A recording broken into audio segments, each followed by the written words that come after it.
All right. Let's do it. Good morning, everybody. Shavua Tov. So I spent the whole week feeling guilty that we trashed poor Esav last week. So today we are going to rehabilitate him. And we'll see that this is actually fortuitous because we'll see if we combine what we did last week and what we're going to do this week, we see two opposite trends, if you will, in terms of how the rabbis saw Esav, which gives us the opportunity to realize that Midrash is varied and that if you look hard enough, right, you could find a lot of different approaches to the same question. The rabbis were not at all monolithic in their approach to things, and we'll see that this week. So just to give you some background in terms of the text we're going to look at, on the first page of the handout that you have, there is just one text, one verse from chapter 27, but let me just read a couple of the verses leading up to this verse. This is the beginning of 27. Vayihiki zaken Yitzchak, vatichaena einav merot, vayikra et Esav beno hagadol, vayomer elav beni, vayomer elav hineni. Yitzchak had grown old when his eyes had grown so dim that he could not see. He summoned his elder son, Esav, my son. He said, Esav replied, here I am. And then Isaac continues, Vayomer hinena zakanti lo yadati yom moti. I'm old, I don't know when I'm going to die. V'ata sana kelecha tel yecha v'kashtecha v'tzei hasadeh v'tzu dalit sayed. He says, go take your weapons, your quiver and bow, and go out and hunt me some game. And make leave, asali matamim, make me my favorite foods the way I love them, kasher ahavti, and you'll bring them to me. Ba'avur tivarechecha nafshi b'teramut, before, so that I could bless you before I die. This is the same story that we did last week, but last week we didn't go over the verses. Now we know the Rivka shomat. Rivka is eavesdropping on this conversation, as good Jewish mothers do. She's eavesdropping on the conversation between her husband and her son.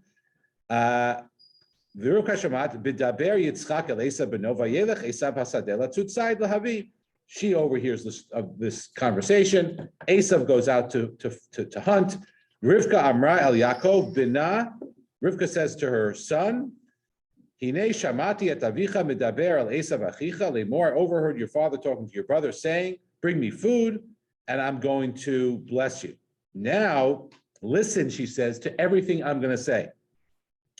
Lechna el atzon, and then she sets up the whole ruse, right? And then we get to verse 15, and this is the verse that the rabbis are focused on. If you remember, I've said this a few times already, but remember that when it comes to Midrash, there's going to be a difficulty or a curiosity in the verse that the rabbis are trying to solve, and then they have the Midrash that in their mind solves the difficulty.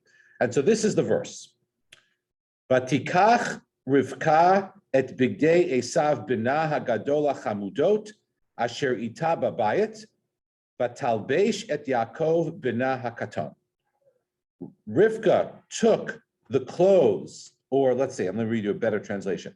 Rivka took her eldest son's best clothes, which were with her in the house, and put them on Yaakov, her younger son. Translation here, Rivka then took the best clothes of her son, which were there in the house. So you read this verse, what troubles you about the verse? Let's see if we could hone in on what troubles the rabbis about this verse, so then we could get to the rehabilitation of Esav. Trickery. In the verse, the specific words in the verse, that's what we're looking at, not the overall story. We know there's trickery. That's, of course, for sure, Ron.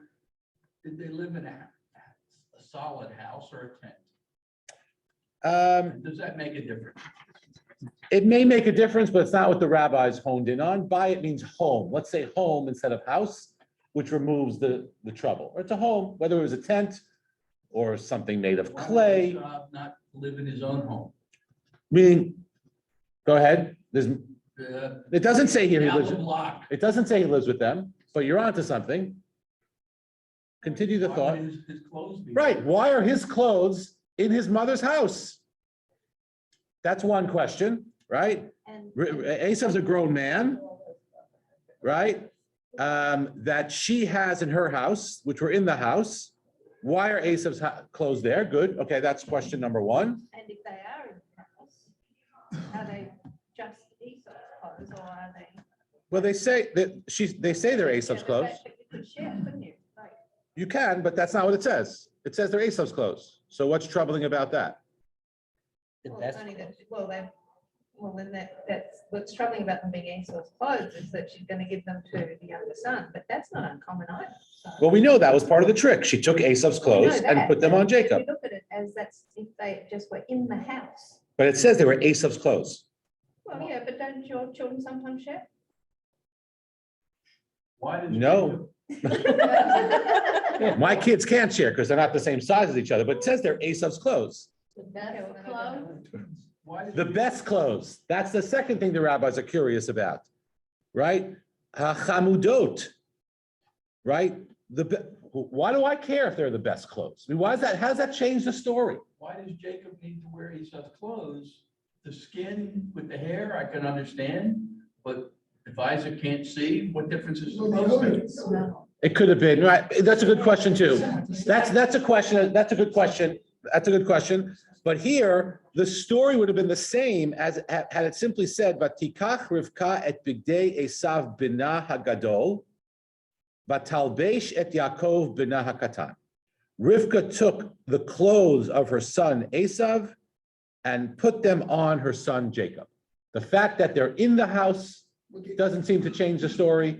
The fact that they're his best clothes doesn't seem to change the story. These are the two things that trouble the rabbis. Yeah, Getting back to the house for a second. yeah. In those days, I assume the tents weren't that big. You know, so a house, a family, we had four, usually more people, like Jacob later on had 12 kids. Right. They're not all packed into one tent. There's a collection of tents, serving as servants, I don't know. There's a collection of tents. Like a compound. A compound, yeah, a compound, Okay. either adjacent, okay, and maybe by the house, and then the compound. And Okay. she goes all over the compound. It could be. It could be. Okay, so that's what the rabbis are worried about. Just notwithstanding all the things that you found troubling in the verse, now you have to go write your own midrash about them and explain them or see the commentaries.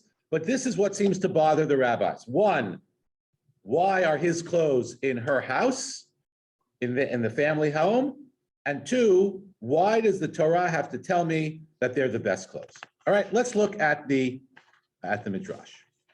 So first, I did not bring the answer to the first question.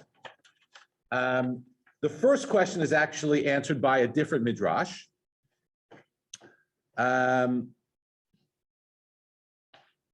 That says that Esav did not trust his wives with his best clothing. He did not think they were honest. And so he was not going to leave his best stuff in his house with his wives.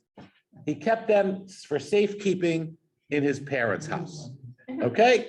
Which is that's another interesting question about the type of guy Esav was, the fact that he married women he didn't trust. Okay. Or maybe he thought he trusted them when they got married and something went sour after their marriage. But whatever the case is, that's the way the rabbis answer the first question. They say Esav knew who he married. It's a very terse line. Esav knew who he married, which I interpret to mean he didn't trust them, and therefore he kept his best clothing in his mother's house. That one line of the rabbis answers both questions. Why were his clothes in his mother's house? And why do we refer to his best clothes? Well, the only reason they were in his mother's house is because they were his best clothes, because he didn't trust his wives with them. That's one answer to both questions. Now we're gonna get to another one. Yes, Ellie. I wonder if his mother was still doing his laundry. It does not say that, but that's a perfectly good answer. Maybe his mother was still doing his laundry. my mother all of a sudden was so alive, she'd still be doing my life. Right. Although it doesn't say that's all of his clothes were there. She was just maybe doing the best. Okay. Yes, Ron. One thing is, I've always thought that Jacob and Esau were young.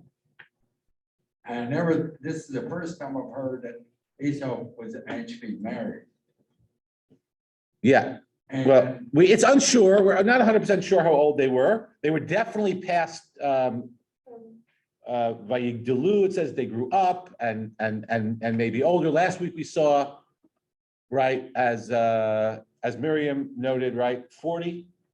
So, and then we saw that they got married, and then this event happened. If you look at the text, so yeah. How old was Jacob at the time? It doesn't say. It just says, oh, Jacob, No, not Jacob. Isaac. Isaac. Doesn't say. It just says Vayehi ki zakein Yitzchak. We could probably figure it out. How Be at least 80. we know how old he was when he had his kids. So he's 100. There's no notes exactly how, in the Chumash, exactly how old he is, but in the commentary in my Chumash, I think it said he's 123 when this happens. Well, if they're 40 when this happens, and he was 60 when he had them. They're not necessarily 40 when it's happening, you know, based on this marriage. Oh, he gets married at 40, right? So he's 100 plus. 100 plus. And he's blind too. Yeah. It doesn't say what the relationship at this time is with Isaac and his wife. Correct. It's just. So I says- mentioned last week, and this is a great example. I wish I brought it. I'll try to find it on my phone maybe later if we have time. Rabbi Naftali Tzvi Yehuda Berlin, who lived in the, I think in the early 19th century, mid-19th century. He harkens back to when, if you remember, when Rebecca first met Isaac. Remember, Abraham sent his servant to go find a wife. Isaac hasn't met her. The servant's bringing her back. She's riding on her donkey, camel. She sees him praying and she falls off her camel and she covers her face, which he says means that they never really had a good relationship of open communication. She was always, at least at the beginning, very much intimidated and in awe of him. And we see here, right at the beginning of the discussion, right? It says that she loved Yaakov and he loved Esav, right? And they never, it doesn't seem that they really talked about this. So their relationship seemed to have been, I don't want to say strained, but if you take the Netziv's view, this rabbi's view, it certainly wasn't one of open communication, which may have helped avoid this problem. Yeah. Okay, great. Gabi gives a course sometimes called Family Dynamics in the book of Genesis. Did you take that course with her? So I think she talks about that. And we have it recorded. She just taught it with us and it's on our YouTube page. Excellent. Okay, great. Okay, so now let's see. So one answer is his best clothes are in his mother's house because he doesn't trust his wives. Okay, next answer. Page 2 of the source sheet. The Midrash. How many wives did he have? He has two at this point. He marries the third one. Yeah, it says here who he married. In the previous chapter, it says, "Vayihi Esav ben Abraham shana vayikach isha et Yehudit bat Be'eri hachiti vet Basmat bat Elon hachiti." So his two wives were Yehudit and Basmat. And, by the way, Vatihiena morat ruach liyitzchak ulerivka, in-law problems. They were a source of bitter sorrow to Isaac and Rebekah. Okay, so if you're having trouble with your daughter-in-law, you could make a photocopy of this verse and leave it on her pillow. Yeah.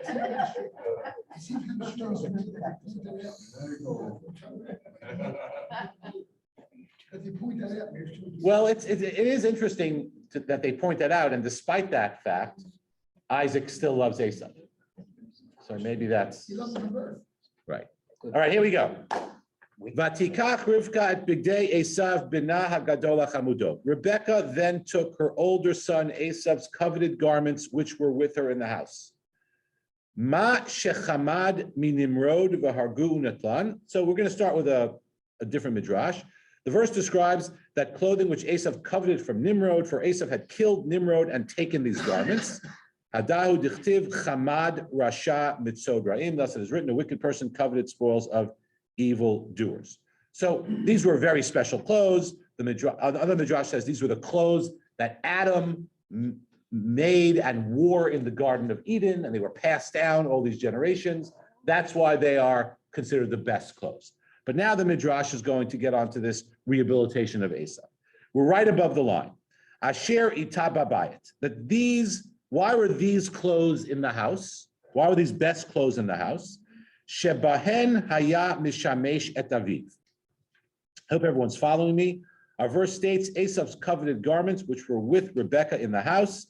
These garments were in Rebekah's house because with them Esav would attend to his father. So Esav had special clothes that he would use to serve his father. Okay, they were chamudot. They were the best clothes. And now the Midrash explains. Amar Rabbi Shimon ben Gamliel. Rabbi Shimon ben Gamliel said, Kol yamai hayiti mishamesh et Abba v'lo shimashti oto echad mimea sheshimesh Esav et Aviv. Wow. Says Rabban Gamliel, all my days I attended to my father, and I did not attend to him even 1/100th of the quality of service with which Esav attended to his father. So right off the bat, one of the rabbis of the Midrash, remember the same Midrash last week, totally trashed Esav. This comes along Rabbi Shimon ben Gamliel, and he says, I'm not as good as Esav when it comes to honoring my father. Why?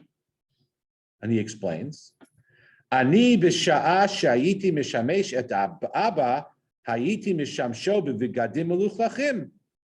When I would go attend to my father, I would attend to him with filthy garments. Ub'sha'a shayiti yotzei laderech hayiti yotzei b'vigadim nikiyim. And when I would go out to the street, meaning in public, I would do so with clean garments. Right? I'm serving my father. Maybe I'm serving him dinner. I don't want to get dirty, so I wear not so nice clothing, dirty clothing. I'm cleaning the house for him. Whatever I'm doing, I don't want to get my nice clothing dirty when I serve my father, so I wear my clothing which are already dirty. But when I go out to see other people, I want to, now I'm editorializing a little bit, but I want to look good. I want to impress. I want people to, or maybe because I'm a Torah scholar, I'm not supposed to go out looking, unkempt. So I put on my nicest clothing. But when I serve my father, I wear my dingy clothing. Hold on one second. But he says, Aval Esav, Bisha'a shehaya mishamesh et aviv, lo haya mishamsho ela b'bigdei malchut. But Esav, when he would attend to his father, he would do so only in his regal garments. Where does he get that from? From the pasuk, right? From the pasuk that says, "Vatikach Rivka et bigdei Esav b'na hagadol hachamudot," his best clothing. He left his best clothing in his father's house so that they always be ready for him when he was going to serve his father. He came to his father, came from the field, he was hunting. Before he went to serve his father, he would take off his dirty hunting clothes, Shower. clean himself up, put on his best clothes to serve his father. And Rabbi Shimon Gamliel says, look at me. I can't even honor my father the way Esav, who's a bad guy. I mean, that's the implication here, right? Even Esav, who we normally don't think is a good guy, at least on this item, was better than I am, says Rabbi Shimon Gamliel. Yeah, I Ellie. think there's a big difference between being a stinky hunter and being this rabbi in terms of clothing. And also, I want to make up a story that, because that's what it seems to me they do. Well, you have to remember, he's trying to answer a difficulty in the verse. Yeah, Why are these best clothes in the mother's, in their parents' house. So if you're gonna make up a Midrash, it has to in some way address the issue. Yes. Okay, go ahead. Well, I don't know if this is going to or not, but as far as I'm concerned, Rivka might have insisted changing to his decent clothes because he's stuck. Maybe, but it doesn't say that. But it doesn't say half of what they're saying either. But how does that fit into the pasuk? When we're talking about why, or whether Esau's good or not, I mean, how do we know what his motivation was? If Right. he's guessing. I Yeah. can give a motivation, Maybe. Could be. or can't I give it a motivation? You can, sure, you're entitled to. Yeah, Okay. of course. Yeah, yeah. So from what we're learning here is that Esau honored Yitzchak in terms of wearing his good clothes while attending to him. Last week, we learned that Esau did not honor Yitzchak by continuing the spirituality of Yitzchak and Abraham. Is that further addressed, or is this almost a one-off? We're gonna see other midrashim that rehabilitate Esav as well, and maybe in a more spiritual way. Yeah, we'll get there. Okay, So Yeah. when they're doing all of this, like last week was, I almost wanted to become a Buddhist for a while there. I was so upset with the whole thing. So when they're doing this, do they not look at each other's? Because last week, it seemed so categorically horrible. they may have not have known of each other's. These people aren't sitting around the same table. They may not have even been living in the same century. But I thought they might have read the ones that came before them or whatever. It's possible, but we don't know. And even if they had, so what? They disagree. Okay. Meaning Rashi writes a commentary, but Rashi's not the only commentary. You know why he's not the only commentary? Because not everyone agrees with him, right? If everyone agreed with Rashi, there'd only be one commentary. But as soon as you have a second commentary, it almost by definition means, well, I don't like everything the first guy said. I have a different view of how to understand the verses. So it could be here, whether they saw them or not, and I'm not sure how to know that. It could be that like real experts in Midrash know how to know that. But certainly the earlier ones were first, and there was nothing, and it's possible that the later ones didn't see until they were compiled. Like even when we read the Talmud, sometimes we read the Talmud, we lose sight of the fact that when it says this rabbi says this, and this rabbi says no, it means this, they were not necessarily sitting with each other, studying. One could have said it, and then 70 years later, in another town in Babylon, someone else said something else.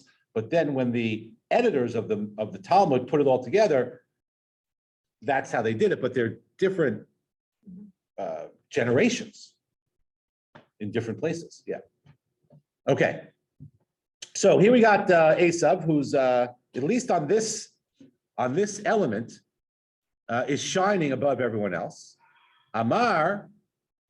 Ein kvodo shel Abba liyot mishamsho eladich malchut. For he said, it is not in keeping with my father's honor that I should attend to him clothed in any other than in regal garments. Hadahu dichtiv. That's why it's written, Asher ita babayit, which were with her in the house. Now we know why these best clothes were in the house, because these are the clothes that Esav used to serve the father. So here we have an example of Esav being rehabilitated. So with that, I want to turn to another midrash, which is based on a verse in Devarim, in Deuteronomy, which you have on the bottom of page 2. Okay. Chapter 2 in Deuteronomy. Let me just read you the beginning of the chapter. Right, the Jewish people are traveling through the Midbar, right? They're on their way to Eretz Yisrael. And when they get to certain places, sometimes they fight with them in order to be able or conquer them, or they need goods and services, they take them, right? What's that? Just pass through the land. Sometimes they pass through the land, which also, could cause damage, who knows? But now, right, they are as follows. Vayomer, let me just read the end of the previous chapter. They're trying to go to the land of the Emori. And so at the end of the previous chapter, it says, the Amorites who lived in those hills came out against you and chased you like a swarm of bees. In Seir, they struck you down as far as Hormah. Right? This is a retelling of those events. You came back and wept before the Lord, but the Lord would not listen to you nor pay you any heed. And so you remained at Kadesh for a long time, all that time that you were there. Then we turned and journeyed back into the wilderness by way of the Sea of Reeds. And the Lord had told me, and for a long time made our way around Har Seir. And now we get to our verse, our chapter. Then God said to me, Rav lachem so vetahar hazeh penu lachem tzafona. You have circled about this hill country long enough. Turn to the south. I mean, do not go through this land. Veta'am tzav leimor atem ovrim b'gvul achechem bnei Esav hayoshrim b'seir vayiru michem v'nishmartem ma'od.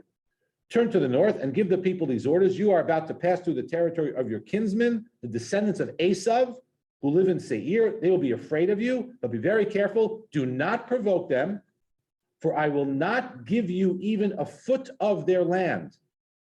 I have given Mount Seir to Esav as his possession, which is out of the ordinary. God says, this land is not yours. Don't try to take it. You shall pay them in silver for the food you eat. Pay them silver for the water that you buy from them and drink. For the Lord your God has blessed you in all the work of your hands. He has watched over you, your wandering, etc. But leave him alone. Leave him alone. Okay? That's the verse. Now we get to the Midrash on page 3.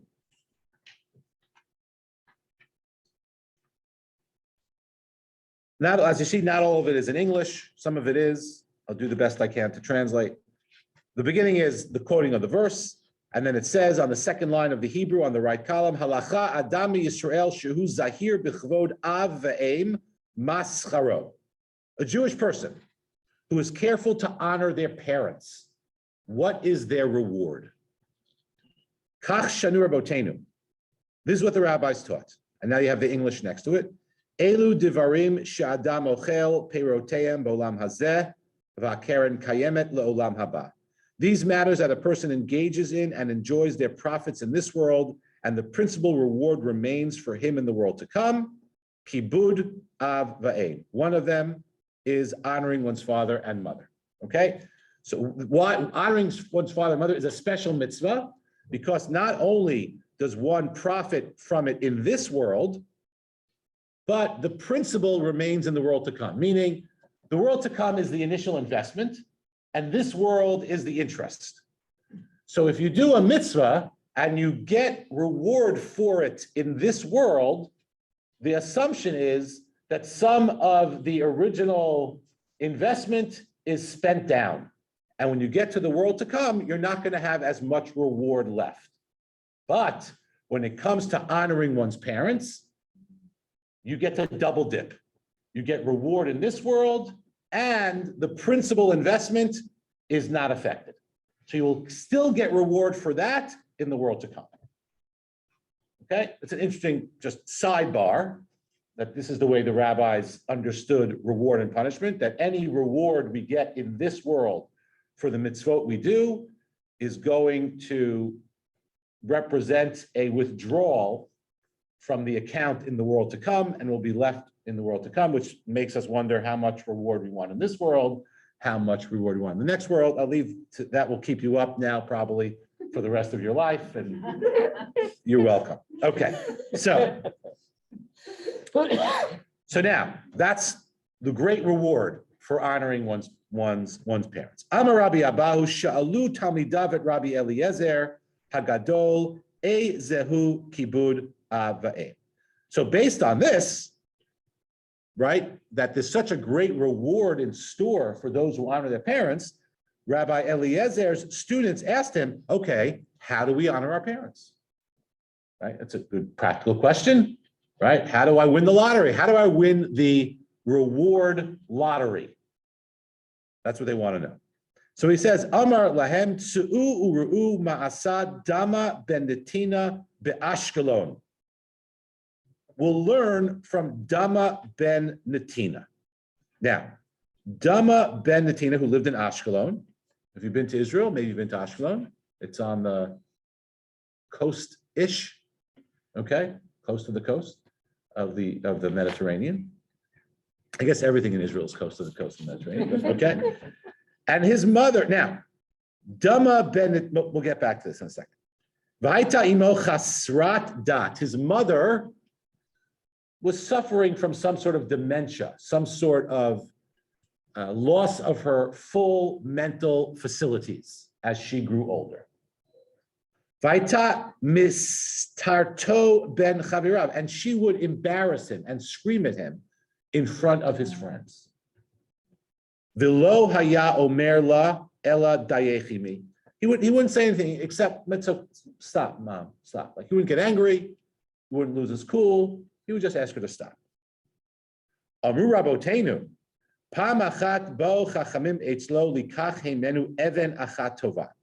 Once the rabbis came to this person's house to buy a beautiful stone, shene'evda mikli kohen, which was missing perhaps from the breastplate that the Kohen wore, some stone which was needed in the temple in the Beit HaMikdash by the service of the Kohen. And he had it. And again, Shayad Darba Ashkelon. So presumably it's the same person who lived in Ashkelon. Upasku imo be'elef zuhuvim. And they offered him 1,000 silver pieces, gold pieces. Nichnas umatza raglo shel aviv pshuta al hateva. Shaita even tova betocha. He walked into the room where they kept this stone, and he saw that his father was sleeping with his feet up on the chest where they kept the stone. V'lo bikesh letzaro v'yatza l'chutz rekam. He didn't want to wake him up, so he went back outside to the people who came to buy it, and presumably telling them, "Sorry, I can't sell it to you." Since he didn't come out with the stone, the people there assumed that he was bargaining with them. He wanted more money. And they raised the price to 10,000 gold pieces. When his father woke up, he went in, cut the stone, brought it to them. They wanted to give him this higher price. Amar lahem chasli. No. I'm not going to take advantage of the fact that my father was sleeping. I went into the room the first time because I accepted your offer. The only reason I didn't take it is because my father was sleeping. So just give me the 1,000 pieces and we'll call it a deal. How did God reward this person for not waking up his father?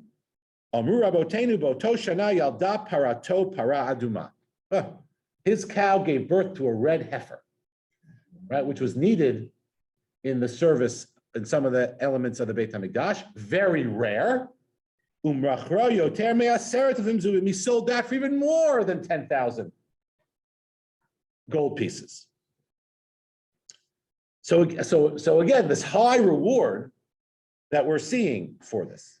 Except Yeah, he wasn't looking for a reward. I think you told us that we weren't allowed to look for a reward. at Right. one stage. correct. So this fellow wasn't looking for a reward. He was just honoring Right. his father. Who was looking for a reward? Who, the guy, the people that were asking the rabbi, how do we get this reward They in would- heaven? You said, Yeah. Yeah, so they're asking. They're asking, and their answer is honor your father, honor your parents. And here's how, here's the degree to which you have to honor your parents. Even if it's going to cost you 1,000 pieces, you can't wake up your parents from their sleep. Yes, but they shouldn't have been asking. Why? Because you said we weren't allowed to ask to do a mitzvah. They're not asking to do the mitzvah. They're asking, how do you honor your parents? The question, Ezehu kavod ava'im. To what degree do we have to honor our parents? So not for the reward, but just how do we honor them? I don't know. Maybe they wanted the reward. But we said that you're allowed to want the reward as long as that is not the sole motivation of doing the mitzvah. Meaning, as long as you don't say afterwards, if you don't get the reward, that I regret doing the mitzvah. But then you tell the story and this guy's just naturally loved his. This guy, right, this guy seems to just be in it for the mitzvah. So what if you got a really lousy parent or an abusive parent or something? That's going to be harder to watch. Yes, it will. And that's a good class. The honoring abusive parents is a very serious halachic question. Yes. Okay, so bottom of the page. Re'eh kama gadol kivod av ve'em. Amar Rabbi Shimon ben Gamliel lo kibed birya et avotai kamoni ani et avotai. Rabbi Shimon ben Gamliel, remember he's the one in the original Midrash who compares his dirty clothing to Esav's clean clothing. He says, no one has ever honored their parents like me. Umatzati shekibed Esav la'aviv yoter mimeni. And I find that Esav honored his parents more than me, and he gives the whole example. Now, I want to stop here. Okay, so that's just another, I brought you that Midrash because it's another example of honoring the great degree that one has to honor one's parents and the great reward that is in store if one honors one's parents. But the next Midrash, and we don't have to read the whole thing because a lot of it is a sort of a redo of the other Midrash.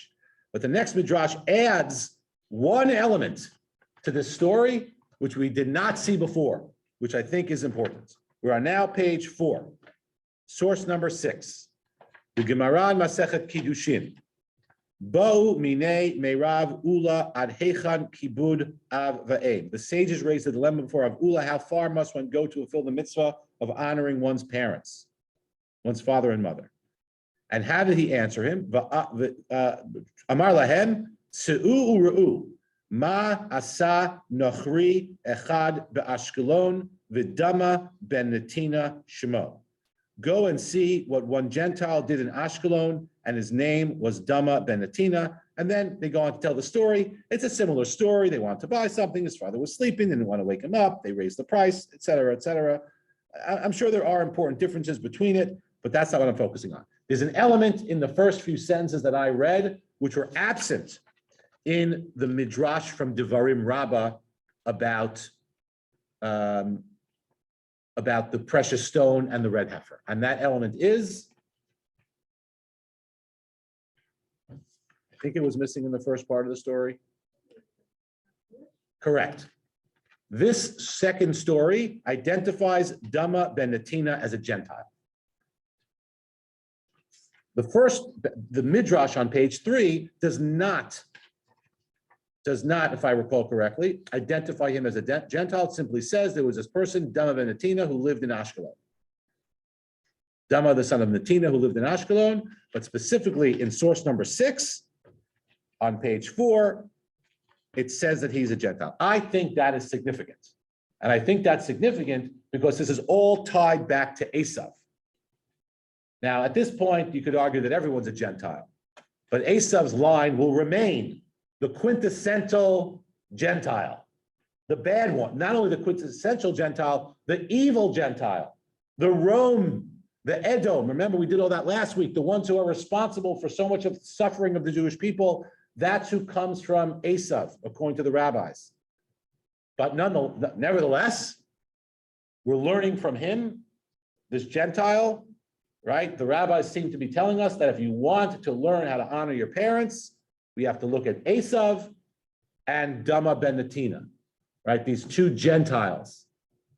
So I just thought so it connects the two stories. And it's just interesting that the rabbis couldn't dig up some Jewish guy, right, who honored his parents and could have served as an example. There are other stories, but there actually are other stories of rabbis. There's another story of a rabbi who his mother didn't have shoes, so he put his hands under her feet and used his hands as her shoes until she got to where she needed to go. But here, we're specifically seeing that the rabbis turn to two Gentiles, Esav and Dama ben Netina, as their quintessential example of what it means to honor parents. So that's sort of example number one of how Esav is rehabilitated, at least on this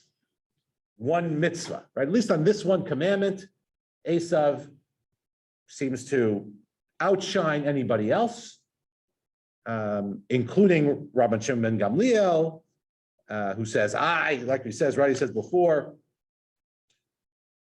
no one has ever honored their parents like me, and then I find Esav, right? So it's high praise for him. Yes. One problem I have is the mother. They seem to forget that the mother connived to make sure that Jacob got the blessing and took her other son's clothing, and Right. They don't make a case to honor the mother. Well, they do in each one. It says honoring, in each case, it says honoring your father and your mother. These happen to be stories where the father is the one who's honored. But I don't see it as, Didn't you read one earlier about the guy whose mother was like yelling at him? yeah, that's true. We also had the one of, thank you. We had the one of the mother was yelling at him and he didn't respond in a harsh fashion. And there's this other story about the rabbi who lets his mother walk on his feet. So these are the stories that they have. Yeah. Is there an implication that Yaakov did not honor Yitzchak? That's very, very devious, very dark. Congratulations, honey. The question was, is there any indication, are we supposed to read into this that Yaakov did not honor his, Well, of course he didn't. He His deceived father. his father. That's not honoring your father if you're gonna. Well, deceive true, but Esav also upset Yeah. his father in other ways, but here we're praising him for honoring him, but I don't know, that's a really good question. Dysfunctional family. Yes. System goes back to the beginning, it says Isaac loved Esau and Rebecca loved Jacob. Jacob, I think that means favorite, not love. I think both parents love both kids. I think it means favorite. doesn't it? yeah, it could be. Yeah, and that happens, and that's common. So you still honor both the parents. Yeah. Okay, I want to see another opportunity to rehabilitate Esav. Okay.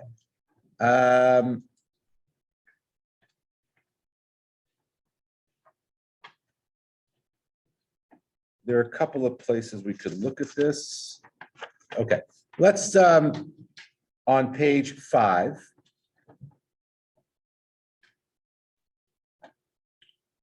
The top Hebrew source. This is from the Midrash in Devarim. Mipnei ma natan lahem et haShabbat ve'et hamoadot. Why did God give the commandments of honoring Shabbat and celebrating the festivals? Zecher liyetziat Mitzrayim she'asa lahem nisim.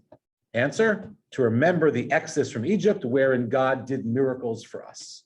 Right? When the Kiddush on Shabbat night and the Kiddush that we say on Pesach, Shavuot, and Sukkot, all say that we celebrate those days, Zecher liyetziat Mitzrayim, to commemorate the exodus from Egypt. Shotziam Mitzrayim, that God took the Jewish people out of Egypt, v'nahagam 40 shana b'midbar, and escorted us and looked over us for 40 years in the wilderness. V'asam milchamto, and waged war for us. V'kavash kol otan hamilachim v'amamim, and conquered all of those kingdoms and nations. V'natan lahem artzam, and gave us their land, the land of Israel. Shneimar v'titein lahem mamlachot, God gave them kingdoms, quoting the verse in Nehemiah. Ve'mapil lifneihem kol umah, vayu yorshin et artzam, all the nations fell before them, and the Jewish people inherited their land. Quotes other psukim. V'kevan sheba'u lahar seir. Now they come to Har Seir, Esav's ancestors' land, not ancestors, Esav's Descendants. Thank you. Descendants lands. Right? Amar HaKadosh Baruch Hu Moshe Porea Gumulot Ani. God says to Moshe, I pay back people who do good. Mishu Oset Tova Ani Porea Lo. If someone does something good, I reward them for it. Ve'esav Zeh Yesh Biado Mitzvah Achat Shamechabed Et Aviv. This Esav has this one mitzvah that he honored his father, therefore stay away from his land. That's not the Midrash I wanted to read. Okay, it's the same thing as before. Okay, now we have this other Midrash. This is amazing. After Jacob runs away, he finally has to once again meet up with Esav. Right? Everyone remember this? He goes, he lives with Lavan, he gets married to Rachel and Leah, they have the kids, it's time to leave, and he wants to go meet up with his brother. No, I'm sorry, he wants to leave and he ends up meeting up with his brother. Thank you. Okay. And at one point, he says, the Torah says that he was afraid. And the commentaries, and then God says, don't be afraid. And the commentaries are wondering, right? Why was Yaakov afraid? What was he afraid of? What's that? He knew he did wrong. He knew he did wrong. Way back when. Maybe Esau had His life threatened was him. threatened. Esav, right? Correct. Okay. The Midrash says the following. Source number 7 on page 5. Amar, Kol Hashanim Halalu Yoshev Be'eretz Yisrael. All this time, where was Esav? Living in the land of Israel. His 3 wives. And where am I? Outside the land of Israel. Tomar Shehu Ba Elai Mikoach Yeshivat Eretz Yisrael. Oh my God. He outmerits me because he lived in the land of Israel all this time and I didn't. That's interesting. The rabbis have this midrash giving another mitzvah to Esav. The mitzvah of living in the land of Israel, which Jacob neglected. Yeah, for over 20 years when he was living with his father-in-law, Lavan. And he's afraid that despite the fact that he is Yaakov, and that Esav is going to be able to overpower him because he has this merit, and I don't. And then he says something else. Kol hashanim halalu hu yoshev mechabed Torah. All this time, I'm away. What's Esav doing? He's honoring my parents, his parents. That connects the two midrashim now. Even Yaakov knew that Esav was good at that. So for 20 years, I haven't been able to bring my father or my mother a glass of water. And Esav has been taking care of them this whole time. It's another merit that he has that I don't have. Tomar shehu ba'ilai mikoach kibud aveim. He's going to come to me, meaning in this struggle now, and he's expecting a battle. Maybe he's going to win. Because despite the fact that I'm presumably the chosen one, there's 2 mitzvot now that he has that for 20 whole years more, I have neglected, and he has fulfilled, and maybe he outranks me, spiritually outranks me. We come back to the spiritual part, right? Spiritually outranks me. And just so you should see, the verse in Shemot promises, next verse, Kabed et avicha v'yatimecha leman yarichun yamecha. It's one of the few commandments in the Torah where the reward is explicitly stated. Honor your parents, the reward is long life or long life in the land. And so Jacob is really afraid, right? And if you look in the next midrash, it says, Vayira Yaakov lama nityarei. On the bottom of page 5, why was he afraid? Amar kol Hashem halalu hu yoshev mechaved tarav Tomar shebar la mikoach kibud av v'em, lamdecha shegodol koach kibud av v'em ketalmud Torah. Wow. The rabbis love Torah study as the most important thing that a Jewish person can do. But here, they say, honoring one's parents is so important that it is greater than Torah study. Why? Because regarding Torah study, it says, Kihu chayecha v'orech yamecha. It represents the length of your days. When it comes to honoring your parents, it says you earn length of days. Anyone who honors their parents, it says mother and father here, by the way, muftachlo. It's promised, shehu ben olam haba, that person has a share in the world to come. Listen to this, af al pi she'eno ben Torah. Even if they don't study Torah, as long as they're not engaged in the big three: idolatry, sexual immorality, and murder. So here comes Yaakov, my brother. He has honored my parents this whole time, and he's promised these rewards. I have no chance. That's why he's afraid. So we have another set of midrashim where the rabbis are willing to teach us and show us that not only did Esav have merit, but Yaakov recognized the merit and was actually afraid that his brother